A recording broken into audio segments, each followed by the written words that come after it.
The last section of iPECS 1 for iOS that we are going to demonstrate is the chat functionality, which can be located in the bottom right of the iPECS 1 home screen.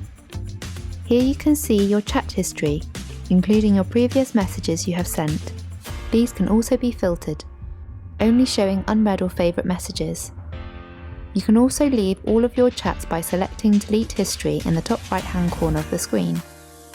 To create a new chat, tap the plus icon at the bottom right of the screen and then search for the colleagues that you want to join the chat. For example, we'll add Tom and Ed. Tap OK, and you can see that the chat has now started. Attach a file into the chat by clicking on the bottom left of the screen, or send a message by dialing into your keypad as normal.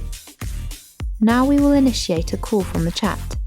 You can do this by tapping on the top right of the screen. Now select the option to join a group call by tapping on the phone icon in the left of this screen. If you wanted to add a new participant to the chat, you can invite users by tapping on the invite key and searching for another colleague. For example, let's add Tim. Now Tim has been added to the conversation.